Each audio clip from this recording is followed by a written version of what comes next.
إن الحمد لله نحمده ونستعينه ونستغفره ونعوذ بالله من شرور أنفسنا وسيئات أعمالنا من يهده الله فلا مضل له ومن يضلل فلا هادي له وأشهد أن لا إله إلا الله وحده لا شريك له وأشهد أن محمدا عبده ورسوله يا أيها الذين آمنوا اتقوا الله حق تقاته ولا تموتن إلا وأنتم مسلمون يا أيها الناس اتقوا ربكم الذي خلقكم من نفس واحدة وخلق منها زوجها وبث منهما رجالا كثيرا ونساء واتقوا الله الذي تساءلون به والأرحام إن الله كان عليكم رقيبا يا أيها الذين آمنوا اتقوا الله وقولوا قولا سديدا يصلح لكم أعمالكم ويغفر لكم ذنوبكم ومن يطع الله ورسوله فقد فاز فوزا عظيما أما بعد إخواني في الدين rahimakumullah. Pada kesempatan ini kita akan melanjutkan pembahasan tentang asy-syafa'ah. Sebagaimana kita telah ketahui bahwa Allah Azza wa Jalla telah memberikan izin kepada makhluk-makhluknya tertentu untuk memberikan syafaat. Maka perlu kita ingat bahwa di sana syafaat itu akan terwujud, terlaksana bila terpenuhi syarat-syaratnya. Tanpa dipenuhinya syarat-syarat itu, maka syafaat yang diharapkan tidak akan terwujud menjadi kenyataan. Allah Subhanahu wa taala berfirman dalam surat An-Najm ayat yang ke-26, "Wa kam min malakin fis samawati la tughni syafa'atuhum syai'a illa min ba'di an ya'dana Allahu liman yasha'u wa yarda." Dan betapa banyaknya para malaikat di langit-langit, syafaat mereka tidak bermanfaat sedikit pun kecuali setelah diizinkan oleh Allah untuk siapa yang Allah kehendaki dan Allah ridhai. Dalam surat Al-Baqarah 255, "Man zal ladzi yashfa'u 'indahu illa bi'idnih." Siapakah yang dapat memberikan syafaat, yakni tidak seorang pun dapat memberikan syafaat di sisi Allah illa bi'idnih, kecuali dengan seizinnya.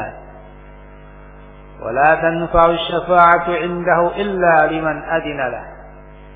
Dalam surat As-Saba ayat yang ke-23, dan syafaat tidak bermanfaat di sisinya kecuali bagi siapa yang diberi izin oleh Allah. Imam Ibnu Katsir rahimahullahu taala menjelaskan, fa idza kana hadza fi haqqil malaikatil muqarrabin, kalau hukum ini telah ditetapkan oleh Allah Azza wa Jalla pada para malaikat, makhluk-makhluk yang didekatkan kepada Allah Azza wa Jalla, fa kaifa tarjun ayyuhal jahilun syafa'ata hadhil asnam wal andad indallah. Maka bagaimana kalian wahai orang-orang yang bodoh, orang-orang musyrik, bagaimana kalian mengharapkan syafaatnya berhala-berhala dan tandingan-tandingan bagi Allah, sesembahan selain Allah di sisi Allah Subhanahu wa taala. Wa huwa lam yusharri' ibadataha wa la adina fiha. Dan Allah sendiri tidak pernah memberikan syariat, mengizinkan untuk mengibadahi berhala-berhala itu. Bal qad naha anha, bahkan Allah Azza wa Jalla telah melarang peribadatan tersebut ala alsinati jami'i rusulih, melalui lisan seluruh para rasulnya. Wa anzala bin nahyi an dzalika jami'a kutubih, dan Allah turunkan larangan tentang hal itu dalam seluruh kitab-kitab yang Allah turunkan. Bagaimana dengan pelanggaran berat ini kemudian kalian mengharapkan syafaat berhala-berhala itu di sisi Allah, sedangkan malaikat saja tidak pernah dapat memberi syafaat kecuali bila diizinkan oleh Allah Azza wa Jalla. Oleh karenanya ahibati fillah rahimakumullah, dengan demikian barang siapa yang hendak mendapatkan syafaat, penuhilah syarat-syaratnya. Secara umum, syarat-syarat syafaat tersebut telah kita sebutkan berulang kali. Yang pertama adalah izin dari Allah untuk yang memberi syafaat. Yang kedua adalah ridha Allah Azza wa Jalla kepada mereka yang diberi syafaat, yaitu bahwa mereka tergolong orang-orang yang bertauhid kepada Allah Subhanahu wa taala, yang murni akidahnya, tidak berbuat kesyirikan, menyekutukan Allah dalam ibadah. Syekh Muqbil rahimahullah taala menyebutkan dalam kitab beliau Asy-Syafa'ah persyaratan yang lebih rinci, walaupun globalnya seperti yang kita sebut. Beliau menyebutkan persyaratan yang lebih rinci. Qala wasyafa'atul musbatatu la tuqbalu illa bisyurut. Dan syafaat yang ditetapkan adanya tidak akan diterima kecuali dengan beberapa syarat. Yang pertama, qudratus syafi' 'ala syafa'ah. Kemampuan pemberi syafaat untuk memberi syafaat. Kama qala ta'ala fi haqqi syafi' alladhi yutlabu minhu wa huwa ghairu qadirin 'ala syafa'ah. Sebagaimana yang Allah firmankan tentang orang yang memberi syafaat atau makhluk yang mau memberi atau diharapkan memberi syafaat dan diminta darinya sementara dia tidak mampu untuk memberi syafaat. Dalam surat Yunus ayat yang ke-18, wa ya'buduna min dunillah, dan mereka mengibadahi selain Allah, ma la yadurruhum ma la yanfa'uhum, sesuatu yang tidak dapat memberi kemudaratan terhadap mereka, tidak pula bisa memberi manfaat untuk mereka.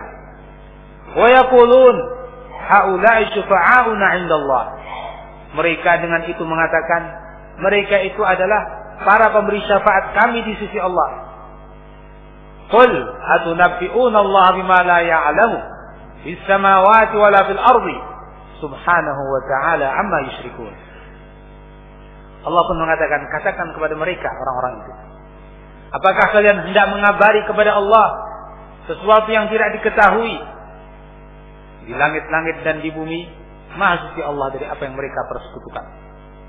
Mereka telah mengharapkan syafaat dari makhluk-makhluk yang makhluk-makhluk itu tidak mampu memberi syafaat. Seperti yang semalam kita sebutkan, bahwa syafaat itu milik Allah Azza wa Jalla. Siapapun tidak memilikinya kecuali seizin Allah. Bagaimana sesuatu yang tidak memiliki mau diminta, mau memberi apa? Oleh karenanya merupakan syarat bahwa si pemberi syafaat harus punya kemampuan, dan kemampuan tersebut baru akan diberikan oleh Allah kepada orang-orang tertentu setelah diizinkan oleh Allah Azza wa Jalla. Pada surat Az-Zukhruf ayat yang ke-86, wala yamlikul ladzina yad'una min dunihi syafa'ata illa man syahida bil haqqi wa hum ya'lamun. Dan tidaklah orang-orang yang mereka ibadahi memiliki syafaat. Tidaklah yang mereka ibadahi selain Allah Azza wa Jalla, wala yamlik, tidak memiliki. Orang-orang atau sesuatu yang diibadahi selain Allah tidak memiliki syafaat, tidak punya kemampuan. Illa man syahida bil haqq, kecuali orang yang bersaksi terhadap kebenaran dan mereka dalam keadaan mengetahui benar. Wa ulima min hadza anna talab asy-syafa'ati min al-amwat talabun mimman la yamlikuha. Dengan ini kita ketahui, maka orang yang meminta syafaat dari mayit-mayit, orang-orang yang telah wafat itu, merupakan talabun mimman la yamlikuha, permintaan kepada sesuatu yang sesuatu tadi tidak punya sesuatu yang diminta. Walladzina tad'una min dunihi ma yamlikuna min qitmir, kata Allah. Dan orang-orang atau makhluk-makhluk yang kalian seru selain Allah Azza wa Jalla, Mereka tidak memiliki walaupun kulit ari biji kurma. Miskin. Kulit ari biji kurma tidak punya. Kok diibadahi? In tad'uuhum la yasma'u du'aakum. Kalau kalian seru mereka, mereka tidak mendengar doa kalian. Terus apa faedahnya memanggil-manggil sesuatu yang enggak dengar? Walau sami'u mastajabu lakum. Seandainya pun mereka mendengar, mastajabu lakum, enggak mungkin bisa menjawab, mengijabahi apa yang kalian minta. Apa faedahnya kalau begitu? Rugi dunia dan akhirat. Walau sami'u mastajabu lakum wa yaumal qiyamati yakfuruna bisyirkikum. Lebih daripada itu di hari kiamat nanti, bukannya mereka membantu, menolong dan memenuhi apa yang diminta, justru mereka mengingkari kesyirikan orang-orang terhadap mereka. Rugi, betul-betul rugi para penyembah berhala. Ya. Kerugian yang betul-betul dirasakan begitu menyakitkan. Kenapa? Sesuatu yang diharap-harapkan ternyata justru berbalik. Kalau sesuatu diharapkan kemudian nggak dapat, itu sudah rugi. Tapi lebih daripada itu, kalau berbalik, ya, diharapkan malah memusuhi. Nah, luar biasa. Yaumal qiyamati yakfuruna bisyirkikum. Nanti di hari kiamat justru mengkafiri, mengingkari kesyirikan kalian terhadap berhala-berhala itu. Na'udzubillah. Wala yunabbi'uka mithlu khabir. Dan tidak ada sesuatu yang bisa memberikan berita kepadamu seperti Allah Azza wa Jalla yang Maha Tahu memberikan berita. Ini berita yang sungguh-sungguh. Berita dari Allah Azza wa Jalla yang Maha Tahu apa yang akan terjadi. Dalam ayat yang lain,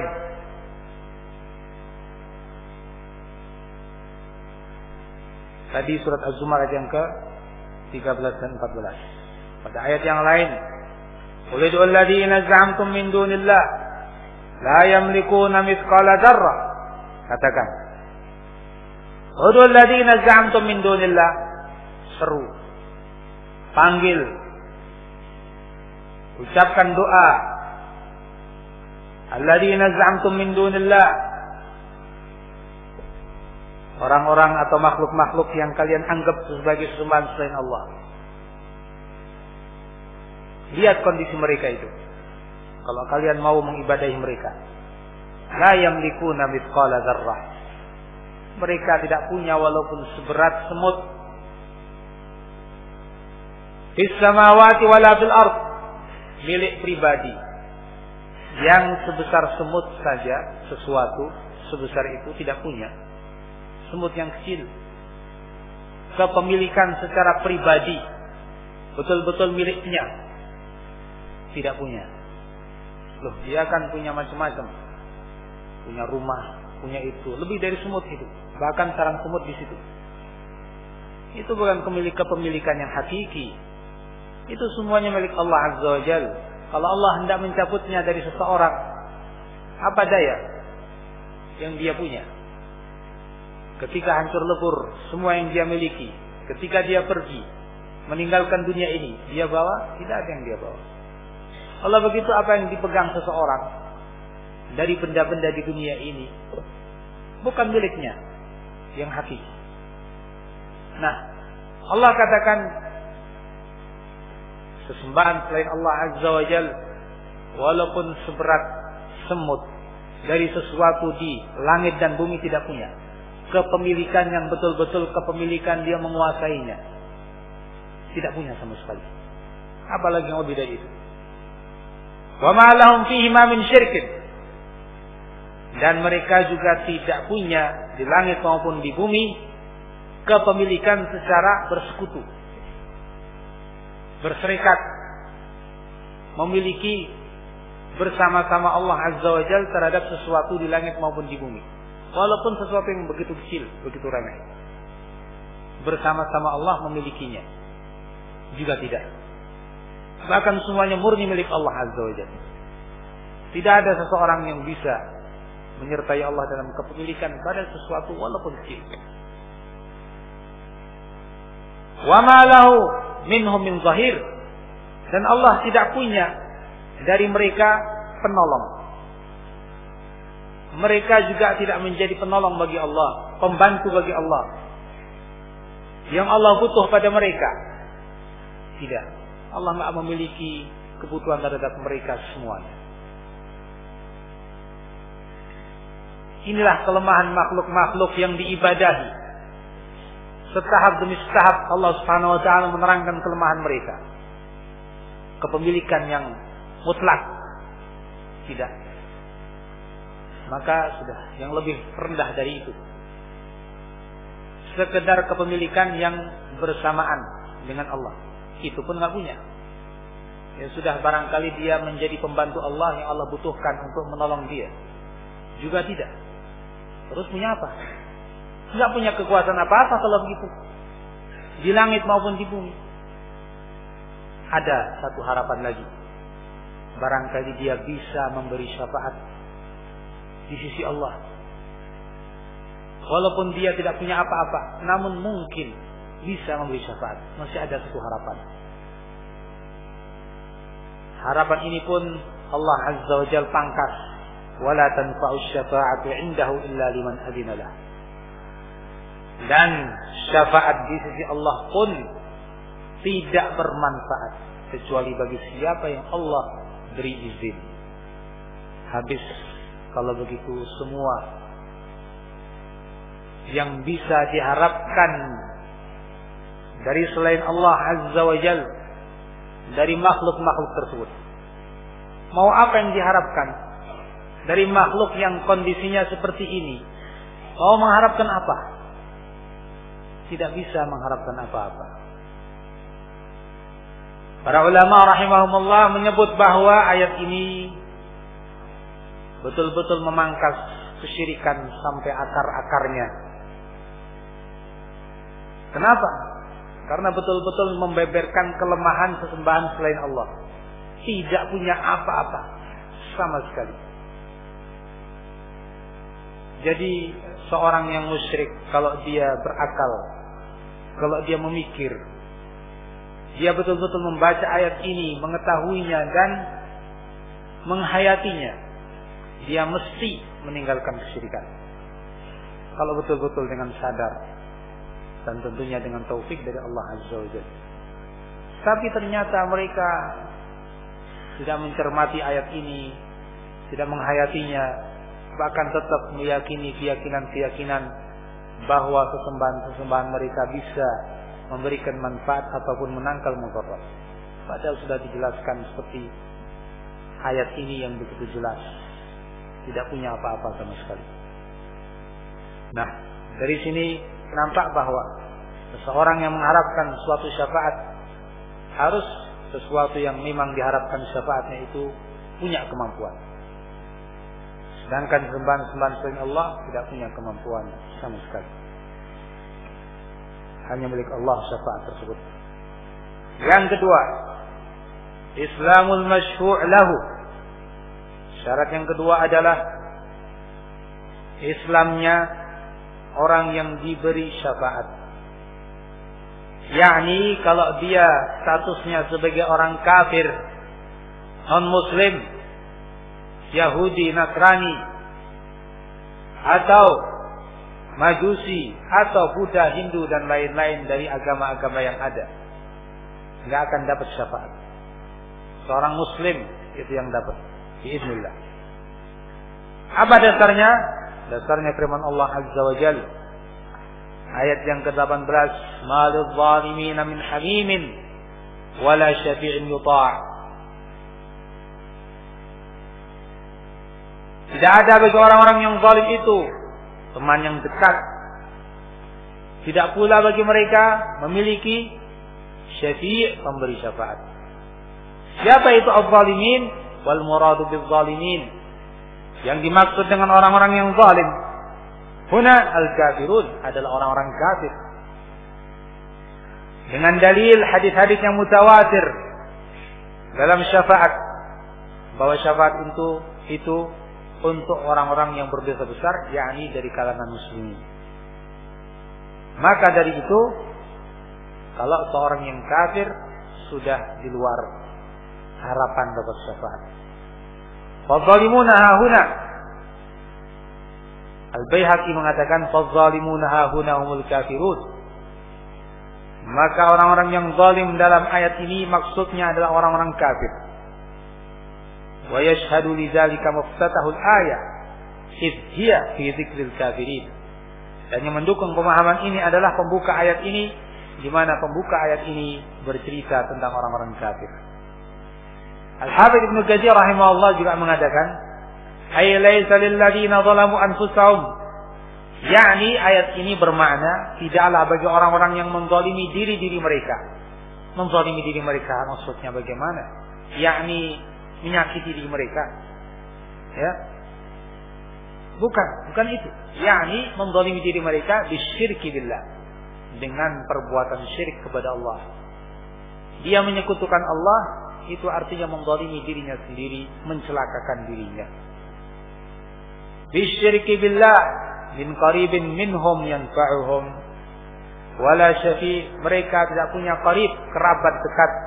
Hamim yakni kerabat dekat yang bisa memanfaatkan, memberikan manfaat pada mereka. Enggak punya, nanti tidak bisa. Wala syafi'un yashfa' lahum, pemberi syafaat pun tidak bisa memberi syafaat pada mereka. Bal qad taqatta'at bihimul asbab min kulli khair. Bahkan segala jalan menuju kepada kebaikan terputus, taqatta'at. Tidak ada harapan. Terkecuali orang musyrik ini Abu Thalib, sebagaimana yang tadi kita telah sebutkan pada pembahasan syafaat-syafaat Nabi. Syarat yang ketiga, al-idhnu lisyafi', izin bagi yang memberi syafaat, seperti ayat-ayat yang tadi kita baca dalam surat An-Najm, dalam surat Al-Baqarah, dan dalam surat yang lain. Syarat yang keempat, ar-ridha 'anil masyfu' lahu, ridhanya Allah untuk yang diberi syafaat. Dan seperti dijelaskan oleh para ulama, yakni dia betul-betul orang yang bertauhid, ibadah hanya kepada Allah, meninggalkan segala bentuk peribadatan kepada selain Allah Jalla wa'ala. Sebagaimana dalam ayat-ayat yang tadi kita baca, di antaranya surat An-Najm 36 dan ayat Al-Anbiya, surat Al-Anbiya ayat yang ke-28. Wala yashfa'una illa liman irtada, dan mereka tidak dapat memberikan syafaat kecuali bagi siapa yang diridhai oleh Allah Azza wa Jalla. Demikian syarat-syarat syafaat lebih rinci, sehingga syafaat musbatah betul-betul akan terwujud bila semuanya terpenuhi. Kalau satu saja dari syafaat itu atau syarat-syarat syafaat itu tidak terpenuhi, maka tidak akan mungkin terwujud syafaat yang diharapkan itu. Ahibati billah rahimakumullah, setelah kita mengetahui syarat-syarat itu, tentunya bila kita memang mengharapkan syafaat itu, ya berusaha. Apa yang bisa kita penuhi, kita penuhi. Ikhlaskan ibadah kita kepada Allah, jauhi perbuatan syirik. Apakah itu menyembelih untuk selain Allah, memohon dan berdoa kepada selain Allah, tawaf di selain Ka'bah karena pengagungan terhadap sesuatu yang ditawafi, memakai jimat-jimat dan tawakal kepada jimat-jimat tersebut, percaya kepada para dukun-dukun, memberikan sesajen dan persembahan-persembahan kepada penunggu tempat-tempat tertentu, sebagaimana mereka yang mereka yakini. Berbagai macam kesyirikan yang seperti itu tinggalkan semua. Ibadahlah kepada Allah, yakinlah kepada Allah dan pertolongannya. Kalau ada kesulitan, enggak usah pergi ke dukun. Buat apa? Tidak bisa apa-apa. Pergilah menuju kepada Allah Azza wa Jalla dengan berdoa, bermunajat kepadanya. Dan begitu seterusnya. Wujudkan tauhid dalam kehidupan kita.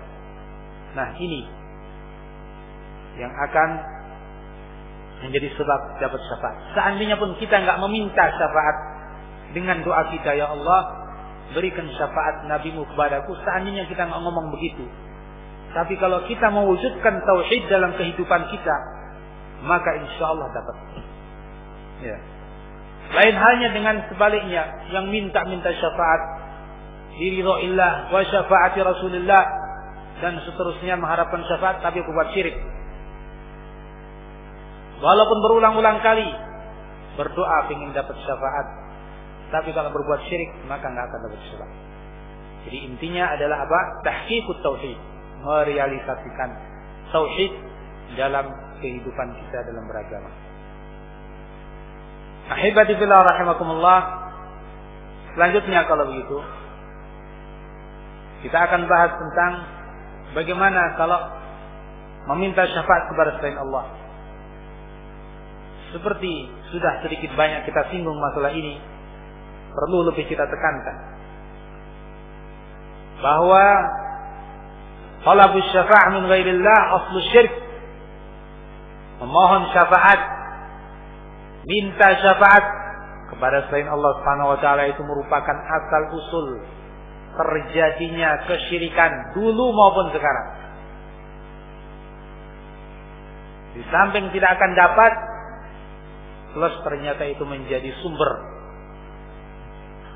jatuhnya seorang dalam perbuatan syirik.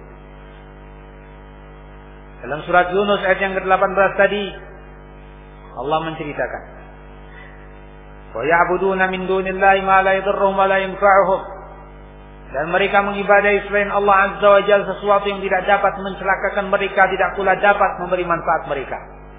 Wa yaquluna haula'i syufa'auna 'indallah, mereka mengatakan bahwa sesembahan-sesembahan tadi merupakan pemberi syafaat kami di sisi Allah. Pada surat Az-Zumar ayat yang ketiga, ala lillahi dinul khalis walladzina ittakhadhu min dunihi awliya'a ma na'buduhum illa liqarribuna ila Allahi zulfa. Ketahuilah bahwa milik Allah lah agama yang murni, hanya milik Allah. Sedangkan orang-orang yang menjadikan selain Allah sebagai para penolong mereka mengatakan, ma na'buduhum, tidaklah kami mengibadahi mereka illa liqarribuna, kecuali hanya agar mendekatkan kami kepada Allah Azza wa Jalla dengan sedekat-dekatnya. Dua ayat ini menerangkan kepada kita sumber kesyirikan yang terjadi di kalangan orang-orang musyrik adalah karena keyakinan mereka bahwa sesuatu yang mereka ibadahi dapat memberi syafaat kepada mereka, lalu mereka meminta syafaat tersebut kepada berhala-berhala tersebut dan kesembahan selain Allah tersebut. Dari situ kemudian mereka memberikan sesajen kepada berhala-berhala itu. Dari situ kemudian mereka beriktikaf, tinggal di tempat tersebut, mengharapkan berkahnya tempat itu. Dari situ kemudian mereka menyembelih kurban demi berhala-berhala tersebut. Dari situ kemudian mereka memberikan nazar, meyakini bahwa tempat-tempat tersebut dapat menerima nazar sebagai persembahan mereka kepada berhala-berhala itu. Dari situ pula mereka kemudian punya rasa takut kepada berhala-berhala itu. Kalau tidak mereka lakukan rutinitas ritual ibadah, maka mereka takut terkena musibah dan syafaat yang mereka harapkan akan punah. Dan berbagai macam perbuatan-perbuatan syirik kemudian muncul. Rasa tawakal pun kemudian begitu kuat terhadap sesembahan selain Allah Azza wa Jalla. Ahibati fillah rahimakumullah. Padahal mereka seperti yang disebutkan dalam ayat-ayat Al-Quran meyakini bahwa Allah Azza wa Jalla yang menciptakan langit dan bumi dan yang mengaturnya. Wala in sa'altahum man khalaqas samawati wal arda la yaqulunna Allah. Kalau kamu tanya mereka siapa yang menciptakan langit dan bumi, mereka akan mengatakan Allah. Ya. Makanya Allah Azza wa Jal mengatakan kepada mereka, Ya ayyuhan nasu ubudu rabbakum alladhi khalaqakum walladzina min qablikum la'allakum tattaqun. Alladhi ja'ala lakum al-ardha firasha was-samaa'a binaa'a wa anzala minas samaa'i maa'an fa akhraja bihi minat thamarati rizqan lakum. Fala taj'alu lillahi andadan wa antum ta'lamun. Wahai manusia, ibadahilah Rabb kalian dan Rabb orang-orang yang sebelum kalian. Ya ayyuhan nasu ubudu rabbakum alladhi khalaqakum. Rabb yang menciptakan kalian dan yang menciptakan orang-orang sebelum kalian. Alladhi ja'ala lakumul arda firasha, yang telah menciptakan bumi ini sebagai hamparan. Was samaa'a bina'an, menciptakan langit sebagai bangunan yang kokoh. Wa anzala minas samaa'i ma'an, lalu Allah turunkan dari langit hujan. Fa akhraja bihi minas samarat, maka Allah pun menumbuhkan dengan hujan itu buah-buahan. Rizqan lakum, sebagai rizki buat kalian. Yani ini semua sesuatu yang telah diakui dan diyakini oleh orang-orang musyrik ketika itu. Menciptakan manusia, menciptakan langit dan bumi, menurunkan hujan, mengeluarkan rizki. Ini semua diyakini bahwa Allah lah yang melakukannya. Makanya Allah katakan, kalau itu kalian yakini, fala taj'alu lillahi andada, jangan kalian jadikan bagi Allah sembahan yang lain. Ibadahilah Allah yang melakukan ini semua. Adapun selain Allah yang kalian yakini, nggak bisa berbuat apa-apa. Kenapa kalian ibadahi? Ahibbati fillah rahimakumullah. Jadi kalau begitu, orang-orang musyrik meyakini rububiyah Allah hakikatnya. Oleh karena itu, dengan rububiyah yang mereka yakini ini, Allah Azza wa Jalla mengilzam, mengharuskan mereka, sebagai konsekuensi pengakuan mereka terhadap rububiyah, ibadahilah Allah yang punya kekuatan itu semua. Tapi mereka tidak menerima, sehingga mereka mengatakan, kami hanya mengibadahi sesembahan-sembahan tadi sekedar untuk mengharapkan apa? Syafaatnya, supaya mendekatkan kepada Allah dengan sedekat-dekatnya, bukan karena meyakini bahwa itu berhala punya kekuasaan ini dan itu. Tidak. Ahibati fillah rahimakumullah. Demikian kondisi orang-orang musyrik zaman dulu. Dan ini syubhat yang menempel di kepala-kepala mereka. Ibnu Katsir rahimahullah ta'ala mengatakan, wa hadhihi syubhah hiya allati i'tamadaha al-musyrikuuna fi qadimid dahr wa hadithihi. Syubhat ini, keyakinan seperti ini yang bercokol di kepala-kepala mereka, ini yang menjadi sandaran orang-orang musyrik fi qadimid dahr wa hadithihi, di masa dulu dan masa sekarang. Sama, kesyirikan orang-orang banyak disebabkan karena syubhat ini. Wa ja'atuhumur rusulu salawatullah wa salamu alaihim ajma'in, maka datanglah para rasul alaihimus salatu wassalam, yarudduhum bin nahyi anha atau biraddiha wan nahyi anha. Datang para rasul untuk membantah syubhat mereka, melarang mereka dari perbuatan ini, di antaranya dengan ayat seperti tadi dalam surat Al-Baqarah di awal-awalnya.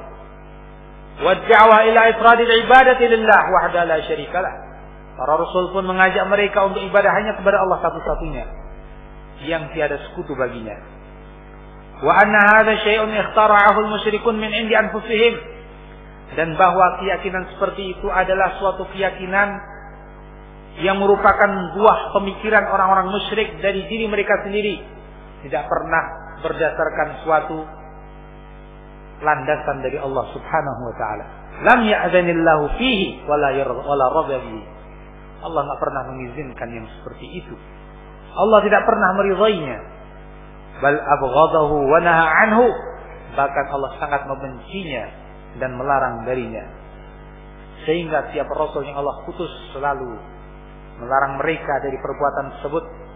Walaqad ba'atsna fi kulli ummatin rasula an i'budullaha wajtanibut taghut.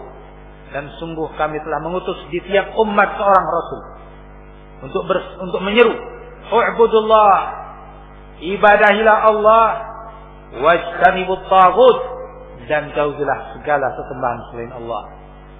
An-Nahl 36. Ayat yang lain menerangkan, "Wa ma arsalna min qablika mir rasul." Dan tidaklah kami mengutus sebelum engkau dari seorang rasul. Tidak seorang rasul pun diutus oleh Allah illa nuhi ilaih, kecuali kami wahyukan kepadanya annahu la ilaha illa ana, bahwa tidak ada yang benar kecuali aku, yakni tidak ada yang benar untuk disembah kecuali Allah, fa'budun, maka ibadahilah aku. Al-Anbiya 25. Wa akhbara anna al-malaikata allati fis samawati minal muqarrabin wa ghairihim kulluhum 'abidun khadi'una lillah. Allah pun mengabarkan bahwa para malaikat saja yang mereka ada di langit, dari makhluk-makhluk yang didekatkan kepada Allah, semuanya itu telah tunduk kepada Allah. La yashfa'una 'indahu illa bi'iznih. Mereka para malaikat saja tidak dapat memberi syafaat kecuali dengan izin Allah, dan bagi orang yang diridhai oleh Allah. Bagaimana sekarang mereka meyakini sembahan-sembahan mereka dapat memberi syafaat tanpa seizin Allah lagi? Bagaimana perbandingannya ini? Sampai di mana pemikiran mereka ketika mereka berpikir malaikat saja tidak bisa memberikan syafaat kecuali dengan izin Allah. Walaisu indahum kal umara inda mulukin. Malaikat-malaikat saja di sisi Allah tidak ibaratnya seperti para penguasa atau para menteri di hadapan seorang raja. Ya. Yashfa'una indahum bighairi idznihim fima habbahul muluk wa abauhu. Yang dapat memberikan syafaat untuk seseorang pada raja-raja tanpa seizin mereka, baik dalam urusan yang mereka sukai atau tidak. Nah, itu kalau raja dengan para menterinya atau orang-orang dekatnya. Tinggal kita ngomong dengan orang dekatnya, tolong saya pengen ini dan itu, tidak usah dipersyaratkan izin seorang raja. Itu kalau urusan dunia, di alam dunia. Tapi tidak seperti itu keadaan malaikat dengan Allah Azza wa Jalla. Mereka para malaikat tidak bisa memberi syafaat kecuali bila diizinkan oleh Allah Subhanahu wa taala. Nah, kenapa sekarang orang-orang musyrikin tetap meyakini bahwa sesembahan-sesembahan itu dapat memberikan syafaat tanpa seizin Allah, sehingga itu menjadi landasan ibadah mereka kepada selain Allah Azza wa Jalla? Ahibbati fillah rahimakumullah, perlu kita cermati apa yang dikatakan Ibnu Katsir rahimahullah, bahwa ini menjadi landasan kesyirikan orang-orang musyrik fi qadimid dahr wa hadithi, dulu maupun sekarang. Kalau kita sudah tahu zaman dulu seperti itu, coba sekarang kita lihat zaman sekarang. Ya. Subhanallah, kita akan dapati sama. Mungkin bahkan lebih parah dalam beberapa sisinya. Orang-orang zaman sekarang meyakini bahwa Allah yang menghidupkan mereka, mematikan mereka, menurunkan rezeki buat mereka. Tapi kenapa mereka ada yang datang ke kuburan, ada yang datang ke tempat-tempat yang dikeramatkan, kemudian apa yang mereka harapkan? Ya, mengharapkan pertolongan dan bantuan, baik dalam mencari manfaat atau menghindarkan dari suatu mudarat. Nah, ahibbati fillah rahimakumullah, itu kemudian menjadikan mereka mempersembahkan persembahan-persembahan kepada tempat-tempat yang dikeramatkan tersebut. Ahibbati fillah rahimakumullah, mereka pun kemudian berdoa dan meminta secara langsung kepada orang-orang tertentu, kiai-kiai tertentu, atau orang-orang yang saleh atau dianggap saleh, berdoa langsung kepadanya. Sebagian orang melakukan itu. Atas dasar apa keyakinan tadi? Apakah dianggap mereka itu menjadi tandingan Allah dalam kekuasaannya, rububiyahnya? Tidak. Mereka hanya mengharapkan apa? Bahwa apa yang mereka yakini pada orang-orang saleh tadi dapat menyampaikan hajat mereka, kebutuhan mereka, menyambungkan maksud mereka. Mereka merasa saya tidak pantas, saya banyak dosa, saya kedudukannya rendah. Kalau mereka orang-orang saleh, kedudukannya tinggi, maka dari itu saya minta kepada dia supaya menyampaikan hajat saya kepada Allah Azza wa Jalla. Nah, ahibati billah rahimakumullah, perbuatan seperti ini bila kita cermati tidak beda dengan apa yang dilakukan oleh orang-orang musyrik. Seperti itu pula anggapan orang-orang musyrik zaman dahulu terhadap berhala-berhala itu. Dan sekali lagi jangan diyakini berhala itu sebatas pada batu yang terpahat, tidak. Mereka meyakini berhala-berhala yang mereka sembah itu dalam wujud kuburan orang-orang saleh di antaranya, atau jin, atau pohon yang dikeramatkan, atau bahkan sebagiannya mengibadahi malaikat, dan bahkan sebagiannya mengibadahi nabi. Ahibati fillah rahimakumullah. Jadi kalau begitu, walaupun di zaman sekarang ini tidak sedikit mereka menamakan dirinya sebagai seorang muslim, mengucapkan la ilaha illallah, tapi ternyata mereka tidak begitu paham maksud dan maunya kalimat la ilaha illallah. Buktinya tetap saja mereka melakukan syirikan tersebut. Ahibati fillah rahimakumullah. Karenanya sebagian ulama mengatakan ternyata orang-orang musyrik di zaman dulu lebih memahami kalimat la ilaha illallah daripada banyak orang-orang sekarang. Kenapa? Apa ini artinya memuji mereka? Tidak. Ini hanya bicara kenyataan. Orang-orang musyrik di zaman dulu diminta mengucapkan la ilaha illallah, enggak mau. Kenapa? Karena mereka tahu konsekuensinya. Kalau saya mengucapkan la ilaha illallah, ini berarti saya tinggalkan semua peribadatan saya kepada makhluk-makhluk, kepada, ya mereka mungkin tidak mengatakan makhluk, ya, kepada sesembahan-sembahan mereka. Sehingga harus beribadah kepada Allah saja, satu-satunya. Mereka paham itu. Ketika mereka memahami konsekuensi ini, kalau begitu maunya, tidak mau. Makanya mereka mengatakan, ja'alal alihata ilahan wahida, apakah maunya Muhammad ini mau menjadikan sesembahan yang banyak ini menjadi satu saja? Yang banyak, yang ratusan, yang 360-an di sekeliling Ka'bah itu kita tinggalkan semua. Inna hadzal syai'un ujab. Ini ajaib ini. Aneh banget. Tidak mau. Nah, paham. Jadi orang-orang musyrik paham betul. Kalau mengucap la ilaha illallah itu artinya tinggalkan semua ibadahnya kepada Allah. Yang mau dia betul-betul menjadi mukmin muwahhid. Yang masuk Islam itu Abu Bakar, Umar dan lain-lain. Yang tidak mau, sudah tidak mau, enggak mengucap sama sekali. Idza qila lahum la ilaha illallah yastakbirun. Kalau disuruh mengucap la ilaha illallah, sombong, enggak mau. Kenapa? Ini konsekuensinya, enggak mau.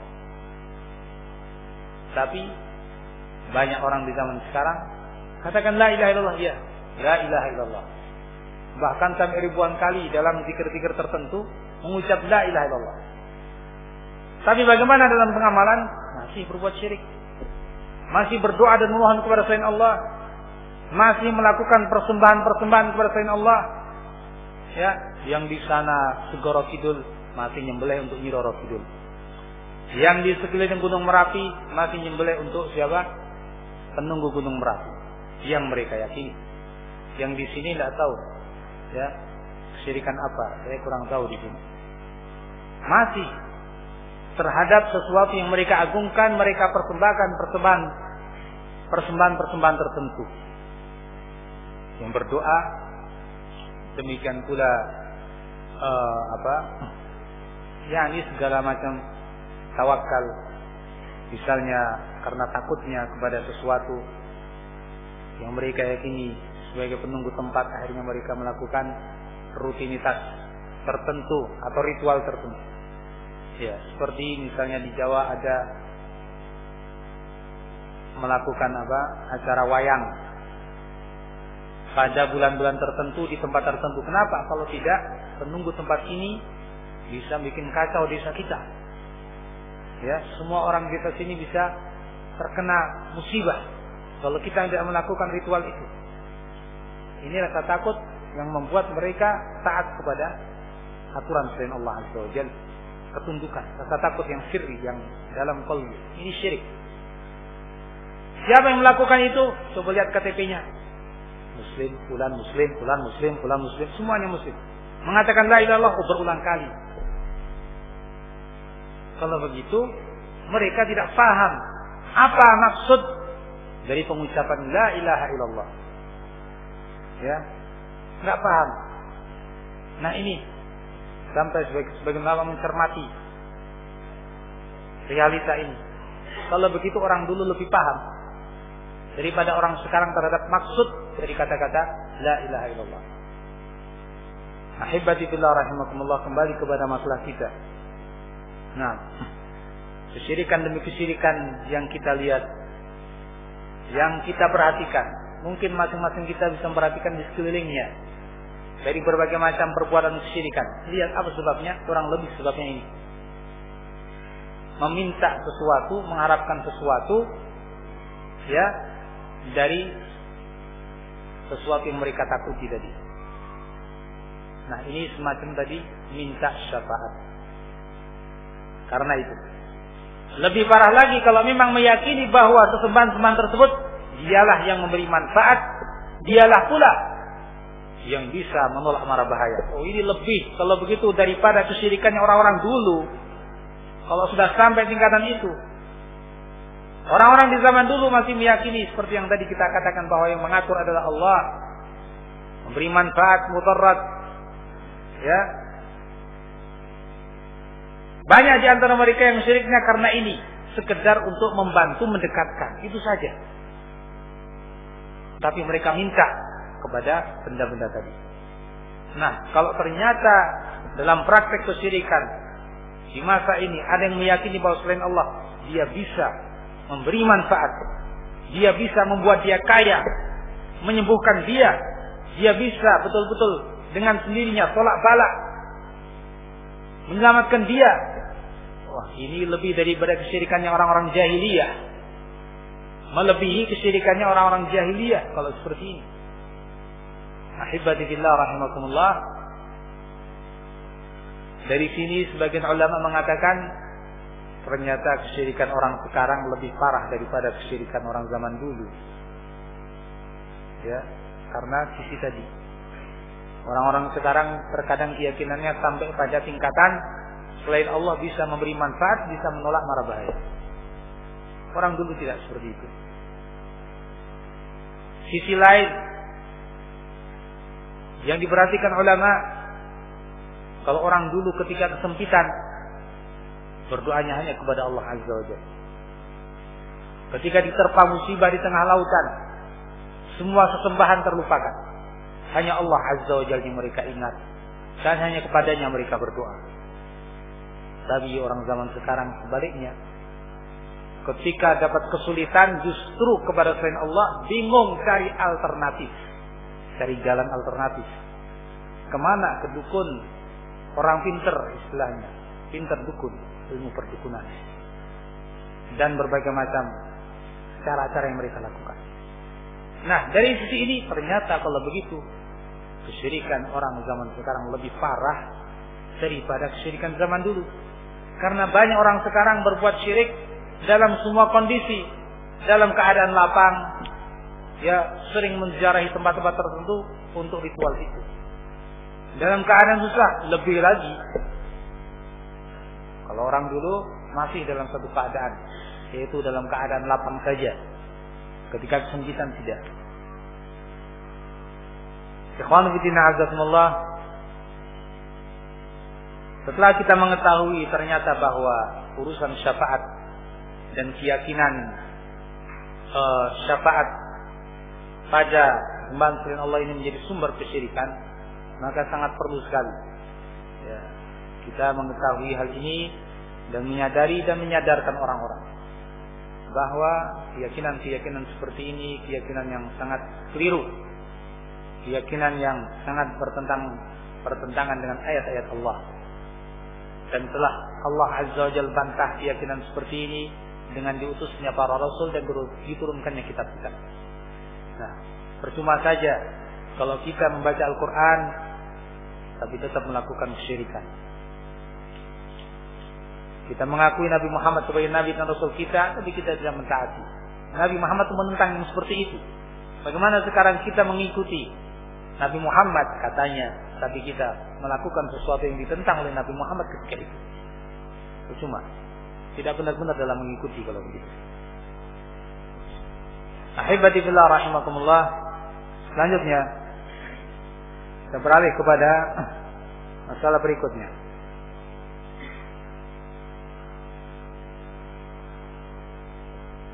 Masalah berikutnya adalah pembahasan tentang sebab-sebab yang bisa dilakukan untuk memperoleh syafaat.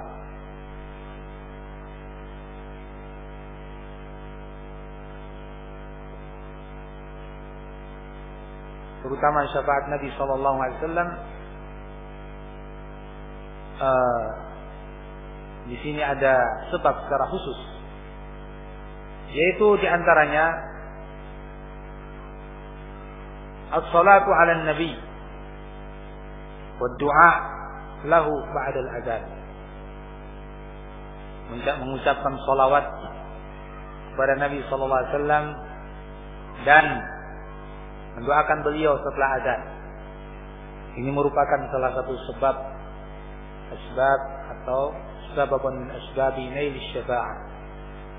Diriwayatkan dalam sebuah hadis dari Abdullah bin Amr bin Al-As, annahu sami'a an-nabiy sallallahu alaihi wasallam yaqul, bahwa ia mendengar Rasulullah sallallahu alaihi wasallam bersabda, "Idza sami'tumul muadzin faqulu mithla ma yaqulu." Kalau kalian mendengar muadzin, maka ucapkan seperti yang diucapkan muadzin. Tsumma shallu alayya, kemudian ucapkan salawat untukku. Fa innahu man shalla alayya salatan sallallahu alaihi biha asyra. Sesungguhnya seseorang yang bersalat kepadaku dengan satu salawat, Allah pun akan bersalawat kepada dia 10 kali. Tsumma salu Allah liyal wasilah, kemudian mintakan kepada Allah untukku al-wasilah. Fa innaha manzilatun fil jannah. Al-wasilah adalah sebuah nama untuk suatu kedudukan di dalam surga. La tambagi illa li 'abdin min ibadillah. Tidak pantas kedudukan itu untuk seorang hamba kecuali, tidaklah pantas untuk hamba-hamba Allah kecuali hanya untuk seorang hamba. Wa arju an akuna ana, dan aku berharap akulah hamba tersebut. Wa arju an akuna ana huwa, dan aku berharap bahwa akulah hamba tersebut yang akan menduduki al-wasilah. Faman sa'ala liyal wasilata halat lahu syafa'ah, maka barang siapa yang memintakan untukku al-wasilah, halal baginya syafaat, yakni syafaat Nabi Muhammad sallallahu alaihi wasallam. Hadis riwayat Muslim. Ahibati fillah rahimakumullah.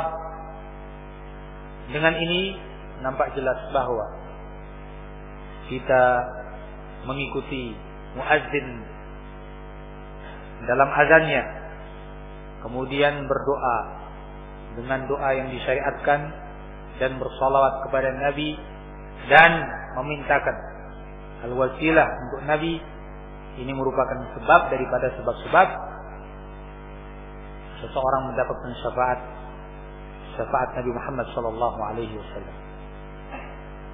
Adapun doa adalah doa yang ma'ruf, yang telah dihafal oleh mayoritas muslimin.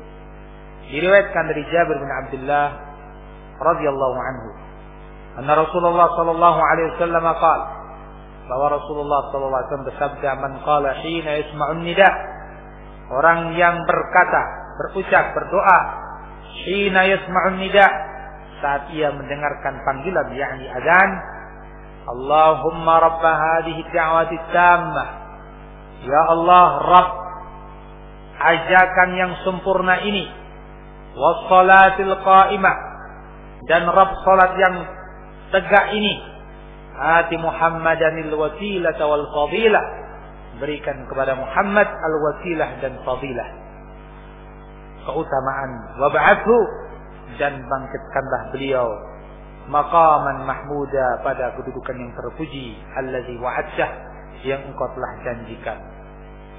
Kata Nabi, orang yang berdoa dengan doa ini, halat lahu syafa'ati yaumal qiyamah, maka halal baginya syafaatku di hari kiamat. Hadis riwayat Al-Bukhari. Ikhwanu fillah, azakumullah. Inilah doa yang diajarkan Nabi sebagai salah satu sarana untuk mencapai apa yang diinginkan dari syafaat Nabi. Namun di sana ada sebagian yang mengucapkan doa ini dengan ditambahi innaka la tukhliful mi'ad. Tambahan innaka la tukhliful mi'ad memang terdapat dalam sebagian riwayat. Namun riwayat itu riwayat yang lemah sehingga tidak bisa diamalkan. Asy-Syamukbil rahimahullah dalam kitabnya Asy-Syafa'ah menjelaskan, yang ringkasnya kata beliau, wa hadhihi ziyadah tafarrada biha Muhammad bin Auf at-Ta'i. Tambahan kata-kata ini riwayatnya telah diriwayatkan oleh Muhammad bin Auf at-Ta'i. Ia bersendiri dalam meriwayatkan. Waqad khalafa al-Bukhari wa Ahmad, dan dia telah menyelisihi al-Imam Bukhari, al-Imam Ahmad, dan para imam yang lain. Sehingga ketika dia menyelisihi para ulama yang lebih kuat, lebih banyak, maka riwayatnya dianggap riwayat yang lemah, syadzah, riwayat yang lemah, ganjil, tidak didukung, bahkan bertentangan dengan riwayat-riwayat yang lain dari ulama. Sehingga cukup kita membaca doa tadi yang kita baca tanpa tambahan innaka la tukhliful mi'ad.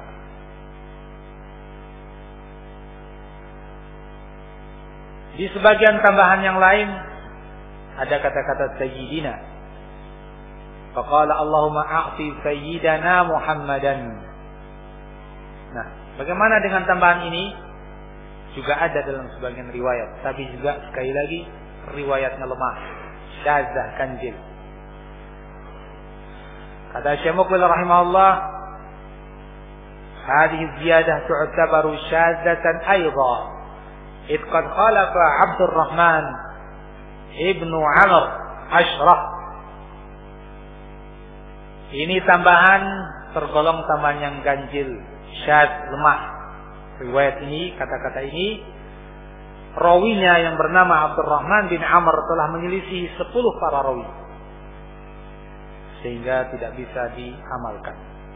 Sehingga sekali lagi cukup dengan apa yang tadi kita sebutkan dari doa yang diriwayatkan oleh Al-Imam Al-Bukhari rahimahullah ta'ala. Selanjutnya,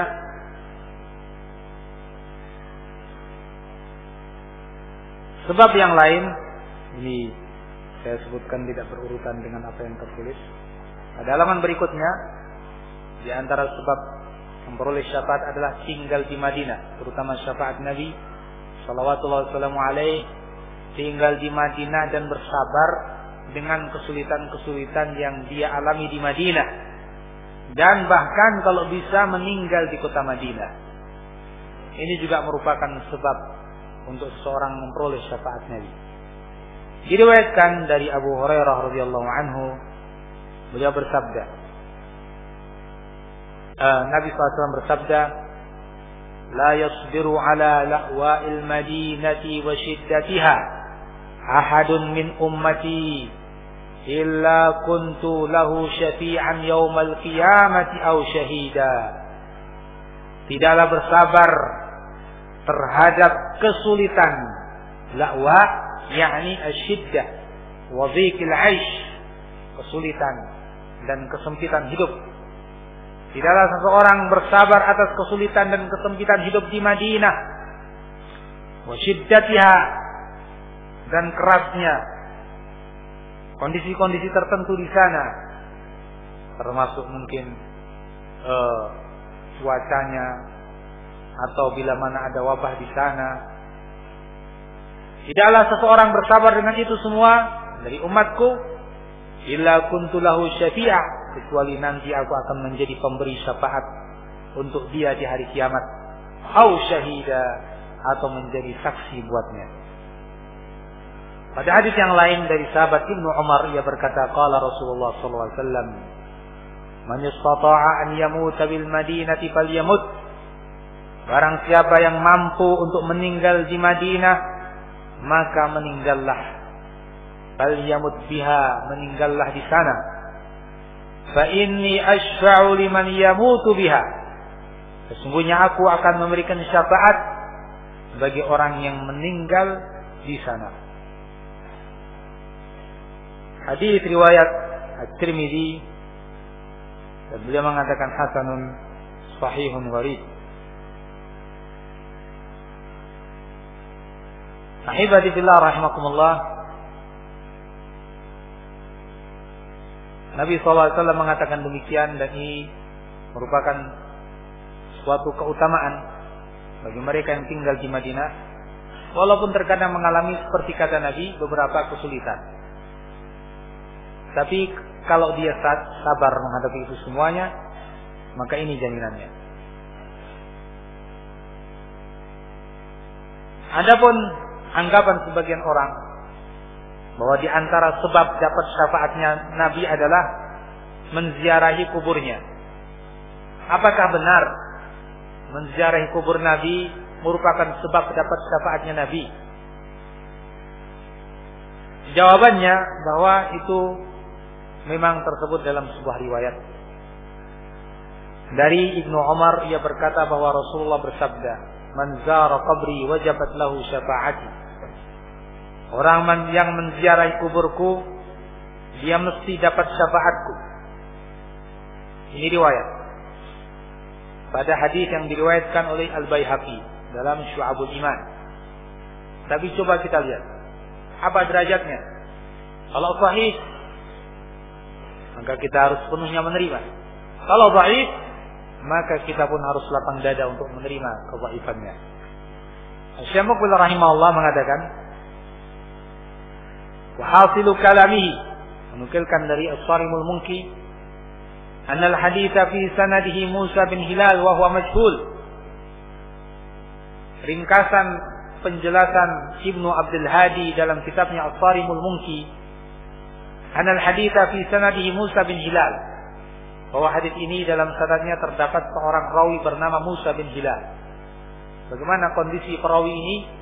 Huwa majhul, dia rawi yang tidak dikenal, sehingga tidak bisa dijadikan hujjah. Wa Abdullah bin Umar al-Umari, ada rawi yang lain yang bernama Abdullah bin Umar al-Umari. Apa derajatnya? Dhaif, lemah. Nah, sehingga dengan dua rawi yang ada ini menunjukkan bahwa hadis ini hadis yang lemah. Wa anal haditsa munkarun la yathbutu an Rasulullah. Hadis ini kalau begitu mungkar, tidak sahih dari Rasulullah sallallahu alaihi wasallam. Tidak berarti kemudian tidak boleh berziarah. Berziarah tetap disyariatkan. Tapi yang kita bahas adalah apa? Yang kita bahas apakah itu ziarah kubur Nabi menjadi sebab syafaat atau tidak. Itu yang menjadi pembahasan kita. Adapun sebab-sebab yang lain untuk memperoleh syafaat, baik syafaat Nabi ataupun syafaat yang lain, adalah tahqiqut tauhid, betul-betul mewujudkan tauhid yang telah kita sebutkan berulang-ulang, ibadah hanya kepada Allah saja. Dan ingat bahwa ibadah itu luas. Ibadah bukan hanya sholat, bukan hanya puasa, bukan hanya haji. Jadi jangan dipahami kalau kita membahas ibadah hanya kepada Allah, ibadah hanya kepada Allah. Dipahami sudah, saya kan sudah sholat karena Allah, sudah puasa karena Allah, sudah haji karena Allah. Tapi masih pergi ke dukun-dukun, tapi masih memberikan sesajen-sesajen.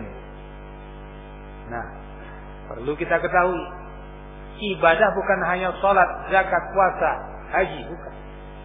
Menyembelih itu juga ibadah, maka harus karena Allah dan untuk Allah. Tidak boleh untuk persembahan-persembahan. Berdoa itu ibadah, bahkan termasuk ibadah yang terpokok. Maka kalau berdoa hanya kepada Allah saja, jangan minta-minta kepada dukun, kepada ahli kubur dan yang lain. Takut itu ibadah.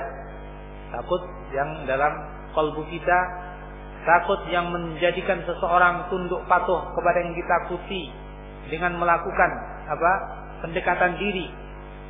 Ini takut ibadah. Takut yang seperti itu hanya boleh kepada Allah. Ketika kita takut kepada Allah, akhirnya kita sholat. Ketika kita takut kepada Allah, akhirnya kita nggak mau melanggar hukum Allah. Ketika kita takut kepada Allah, kita pun mau puasa, mau zakat, mau haji. Semuanya karena takut kepada Allah, kepada siksanya. Begitu pula kalau ada seseorang takut kepada penunggu tempat tertentu, akhirnya apa yang dia lakukan? Ya, yaitu melakukan ritual ibadah, menyembelih-sembelihan itu. Kenapa? Takut. Kalau nggak seperti ini bisa celaka. Ya, kalau nggak melakukan ritual ini, kampung bisa hancur, diganggu. Ini sekarang banyak musibah. Perlu kita melakukan ritual ini dan itu. Kenapa? Kalau tidak ini musibah terus. Ini marah penunggunya. Berarti takut kepada Allah sehingga mendekatkan diri kepada yang ditakuti. Sampai-sampai tanpa terasa kadang-kadang orang, ya, ini di Jawa, nggak tahu di sini. Kalau melewati jembatan tertentu, bunyikan klakson, tin. Kenapa? Di klakson nggak ada apa-apa. Nah, ada penunggunya, izin dulu. Mungkin di sini nggak ada, tapi di Jawa ada seperti itu. Kalau melewati ya jembatan-jembatan tertentu, tempat tertentu, yang naik motor, naik mobil, walaupun nggak ada apa-apa, klakson. Kenapa? Kok di klakson nggak ada apa-apa? Ya, izin dengan penunggunya. Kalau enggak, bisa celaka. Nah ini bibit-bibit kesyirikan. Takut kepada sesuatu sampai mendekatkan diri, walaupun dengan cara apa? Mencet tombol. Ya. Na'udzubillah min dzalik. Ingat, seperti yang tadi kita katakan bahwa ibadah itu maknanya luas. Ketahui berbagai macam ibadah itu untuk kemudian kita berikan hanya kepada Allah. Jangan sampai ibadah tadi kita berikan kepada selain Allah Azza wa Jalla. Nah, wujudkan tauhid ini. Sekali lagi, kalau kita mewujudkan tauhid dalam kehidupan kita, ibadah kita, andainya pun kita nggak minta syafaat dengan lisan kita, ya Allah saya minta. Seandainya nggak ngomong seperti itu, kita akan dapat syafaat. Bismillah. Ya. Abu Hurairah radhiyallahu anhu bertanya, "Ila ya Rasulullah, wahai Rasulullah, man as'adun nas bi syafa'atika yaumal qiyamah?" Siapakah orang yang paling berbahagia dengan syafaatmu di hari kiamat? Qala, beliau mengatakan, "Laqad dhanantu ya Abu Hurairah alla yas'alani an hadzal hadits ahadun awwala minka." Wahai Abu Hurairah, aku telah mengira tidak akan ada seorang pun yang bertanya kepadaku tentang hal ini yang mendahului kamu. Lima ra'aitu min hirsika 'alal hadis, karena apa yang kulihat semangatmu yang begitu besar terhadap hadis. Mesti kamu yang duluan bertanya. Betul, ternyata kamu yang bertanya duluan. Apa jawaban Nabi? As'adun nas bi syafa'ati yaumal qiyamati man qala la ilaha illallah khalisan min qalbihi aw nafsihi. Hadis riwayat Al-Bukhari. Orang yang paling berbahagia untuk mendapatkan syafaatku, ya, yang dapat paling banyak, paling besar dari syafaat Nabi, siapa? Pada hari kiamat nanti. Karena Nabi man qala la ilaha illallah.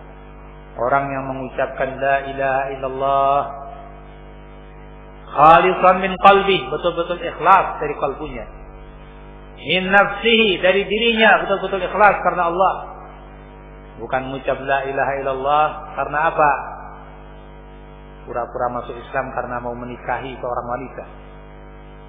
Mengucap la ilaha illallah karena apa? Sebetulnya enggak suka dengan Islam tapi karena takut dengan orang Islam. Munafik seperti itu. Ya. Tapi mengucapkan la ilaha illallah betul-betul karena Allah, lahir batin.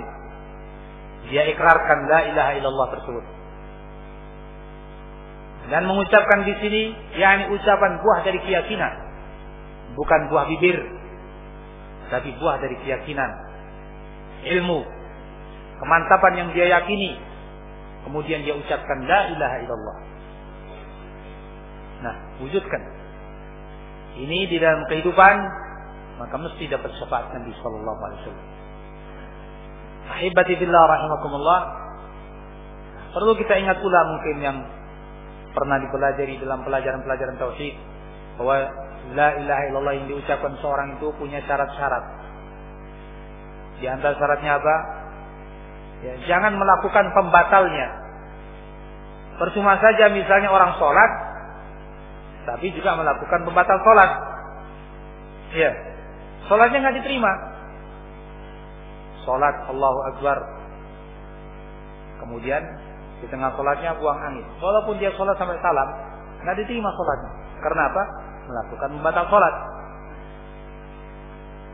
Sholat secara lengkap kemana? Tidak ke arah kiblat, sengaja. Diterima sholatnya? Tidak. Karena walaupun sholat secara lengkap, tapi melakukan pembatal sholat. Begitu pula mengucapkan la ilaha illallah. Kalau syarat-syarat yang lain sudah terpenuhi, ya ingat syarat yang penting ini. Jangan melakukan pembatalnya. Percuma saja mengucapkan la ilaha illallah berulang-ulang, tapi pembatalnya juga dilakukan. Tidak diterima oleh Allah Azza wa Jalla. Apa pembatalnya? Ya tadi, perbuatan-perbuatan syirik yang kita contohkan tadi. Itu adalah pembatal-pembatal tauhid, pembatal-pembatal ucapan la ilaha illallah. Jangan kita hanya mempelajari pembatal salat, pembatal wudu. Alhamdulillah muslimin banyak tahu, dan alhamdulillah seharusnya mereka tahu. Tapi ada yang lebih penting daripada itu, pelajari pembatal-pembatal la ilaha illallah, pembatal keislaman. Lebih penting ini dipelajari. Tapi sayang kenyataannya justru muslimin kurang perhatian untuk mempelajari pembatal-pembatal keislaman, pembatal-pembatal la ilaha illallah. Sehingga banyak yang mengucapkan la ilaha illallah berulang kali dalam sehari, tapi pembatalnya tetap dilakukan. Percuma saja. Ya, merugi, kasihan. Yang seperti ini. Demikian ahibati fillah rahimakumullah, beberapa sebab-sebab yang dengan itu seseorang akan memperoleh syafaat Nabi sallallahu alaihi wasallam.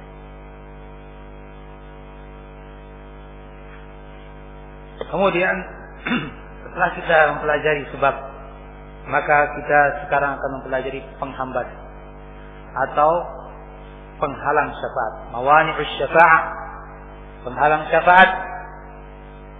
Penghalang syafaat yang pertama adalah kekafiran, yang kedua kesyirikan, dan dua-duanya ada kemiripan. Hal ini seperti beberapa ayat yang tadi kita sebut. Fama tanfa'uhum syafa'atus syafi'in. Tidak manfaat bagi mereka syafaat orang-orang yang memberi syafaat. Ma lidh-dhalimina min hamimin wala syafi'in yuta'. Tidak ada bagi orang yang zalim itu kerabat dekat yang dapat menolong ataupun pemberi syafaat. Nah, ini kenapa? Karena syiriknya mereka, karena kafirnya mereka. Jadi kekafiran dan kesyirikan itu penghalang terbesar dari dapatnya syafaat. Ya, maka hindari kekafiran. Hindari kesyirikan. Jangan dianggap kekafiran itu sesuatu yang tidak mungkin pada seorang muslim. Banyak seorang muslim murtad menjadi beragama yang lain atau masih beridentitas seorang muslim tapi telah melakukan kekafiran. Ya. Seperti apa? Misalnya menganggapnya semua agama boleh-boleh saja, bisa. Mau Islam mau yang lain sama saja. Agama yang penting damai, tidak kekerasan. Semuanya benar. Keyakinan seperti ini keyakinan kekafiran. Kita harus meyakini yang benar adalah Islam saja. Inna dina indallahil Islam. Atau misalnya tanpa terasa seorang tahu hukum Islam dengan benar itu hukum Islam, tapi dia benci hukum itu. Hati-hati, ini banyak orang terjatuh tanpa terasa di sini. Ya, kalau jatuh ke jurang tahu, tapi jatuh dalam kekafiran banyak orang yang mungkin nggak merasa. Padahal lebih bahaya. Ketika seorang tahu ini apa hukumnya, wajib, sunnah, dan dia tahu betul memang seperti itu dalam Islam. Kalau sesuatu yang masih diragukan, masa betul itu dari ajaran Islam, hadisnya sahih atau tidak masih dipertentangkan. Nah, ini urusan lain. Tapi yang kita bicarakan sesuatu yang jelas dalam dinul Islam, dan dia pun meyakini itu dari dinul Islam, lalu dia benci. Nah, ini adalah kekafiran. Dalam surat Muhammad ayat yang ke-9 Allah berfirman, "Dzalika bi annahum karihu ma anzalallah fa ahbata a'malahum." Hal itu dikarenakan mereka membenci apa yang Allah turunkan, sehingga Allah meleburkan amal mereka, hancur lebur amal mereka. Kenapa? Karena benci terhadap apa yang Allah turunkan, agama yang Allah turunkan, syariat yang Allah turunkan. Nah, apalagi zaman sekarang ini. Zaman sekarang ini banyak sesuatu yang mengundang seseorang untuk benci kepada sebagian ajaran Islam. Di samping musuh-musuh Islam yang memang menanamkan kebencian terhadap Islam, di sisi lain orang-orang Islam yang berbuat semaunya tanpa ilmu, mencoreng nama Islam, sehingga tidak sedikit orang yang benci terhadap Islam karena perbuatan sebagian pemeluknya. Ya. Yang namanya jihad misalnya, barangkali sebagian orang Islam sekarang benci jihad. Barangkali, semoga tidak. Kenapa? Karena perbuatan orang-orang yang mengatasnamakan jihad dengan perbuatan-perbuatan teror itu. Kasihan yang menjadi korban. Mestinya sikap yang benar, diyakini jihad itu ada dalam Islam dan bagus sesuai dengan aturannya yang diajarkan Nabi. Tidak ifrat, berlebih-lebihan ataupun menyepelekan. Kalau begitu jihad itu jelek, ya, Nabi Muhammad mengajarkan kejelekan, apalagi sampai menyetujui apa yang dibikin dari karikatur itu, menampilkan Nabi Muhammad sebagai seorang teroris. Nah, kalau sampai ada seorang muslim benci terhadap hukum Islam ini, ya ini hati-hati, kekafiran. Ya, sementara semua orang tahu bahwa jihad adalah salah satu ajaran Islam. Dan begitu pula ajaran-ajaran yang lain. Hati-hati. Masalah membenci ajaran Islam ini masalah berat. Dan seperti yang saya katakan, barangkali banyak orang yang jatuh dalam kekafiran karena ini. Kalau memang orang belum bisa mengamalkan, ya, minta maaf kepada Allah Azza wa Jalla, minta ampunan, bukan malah membenci. Banyak orang yang tidak bisa melakukan syariat, belum bisa melakukan syariat. Ingat, jangan kemudian membenci karena itu, atau membenci orang-orang yang melakukannya. Tapi justru dia tahu diri bahwa ini kesalahan saya harus bertobat kepada Allah walaupun memang saya belum bisa melakukannya. Ahibati fillah rahimakumullah. Dan bisa dipelajari dalam kesempatan-kesempatan yang lain berbagai macam kekafiran. Hindari, karena kekafiran ini terkait dengan bahasan kita menjadi penghambat mendapatnya syafaat. Ya. bahkan sudah seorang akan masuk dalam neraka kekal selama-lamanya. Demikian pula kesyirikan seperti kita contohkan pada contoh-contoh tadi. Dan di antara sebab penghambat syafaat adalah tidak mengimani adanya syafaat.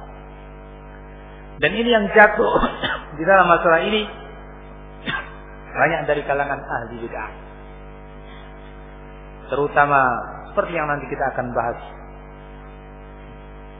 Bid'ahnya Khawarij, Mu'tazilah, Rafidhah membuat mereka tidak beriman dengan syafaat. Nah, orang yang tidak beriman dengan syafaat pantas untuk tidak dapat syafaat. Bagaimana mau dapat dia sendiri enggak mengimani? Anas bin Malik radhiyallahu anhu mengatakan, "Man kadzdzaba bisyafa'ati falaysa lahu fiha nasib." Orang yang mendustakan syafaat, orang yang tidak beriman dengan syafaat, maka laisa lahu fiha nasib. Dia tidak akan dapat bagian dari syafaat itu.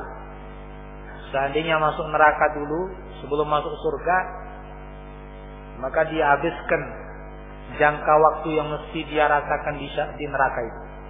Sudah sampai jangka waktu yang ditentukan, merasakan siksa. Kalau yang dapat syafaat bisa jadi baru sebentar sudah keluar. Tapi yang nggak dapat syafaat ya sampai selesai masa penyiksaan. Naudzubillah min dzalik. Kenapa? Ya karena dia nggak beriman dengan syafaat. Makanya kata Anas nggak dapat bagian dari syafaat karena dia tidak mengimani. Riwayat ini disebutkan oleh Al-Ajurri dalam kitabnya Asy-Syari'ah dan Ibnu Hajar mensahihkannya seperti dinukilkan oleh Asy-Muqbil dalam kitabnya Asy-Syafa'ah.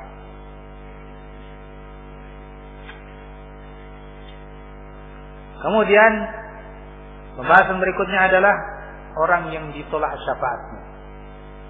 Ada orang-orang yang mau memberi syafaat tapi ditolak, nggak bisa memberi syafaat. Kenapa? Nah ini jawabannya dalam hadis ini.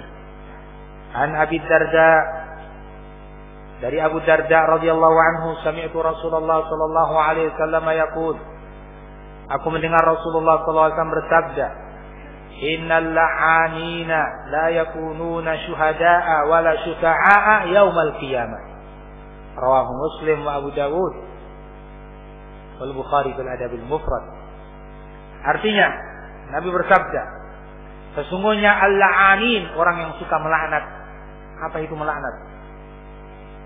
Laknat itu ya mungkin bisa dengan mengatakan doa-doa laknat, sering mendoakan laknat kepada orang-orang yang tidak berhak.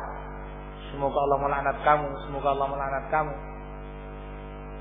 dan yang sejenisnya. Atau laknat dalam arti secara lebih luas adalah suka mencela, mencerca orang-orang yang tidak berhak.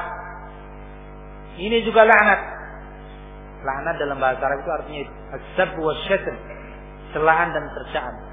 Maka dari itu hati-hati, yang laki-laki yang perempuan, jaga mulutnya. Jangan jadikan mulut ini sebagai alat untuk mencela dan mencerca seseorang tidak berhak. Jaga dan tahan. Sebab apa? Kata Nabi, orang yang suka seperti itu tidak akan menjadi syuhada di hari kiamat, tidak pula menjadi syufa'a, para pemberi syafaat di hari kiamat. Terhalangi untuk memberikan kebaikan untuk yang lain. Karena apa? Karena tidak bisa mengatur mulutnya, ucapannya pada kata-kata celaan dan cercaannya atau laknatnya. Hadis ini diriwayatkan oleh Muslim, Abu Dawud dan Al-Bukhari dalam kitabnya Al-Adab al-Mufrad. Demikian ahibati fillah rahimakumullah, kajian pada sore hari ini. Insyaallah kita lanjutkan pada kesempatan yang lain. Subhanakallahumma wa bihamdika asyhadu an la ilaha illa anta astaghfiruka wa atubu ilaik. Alhamdulillahirabbil alamin.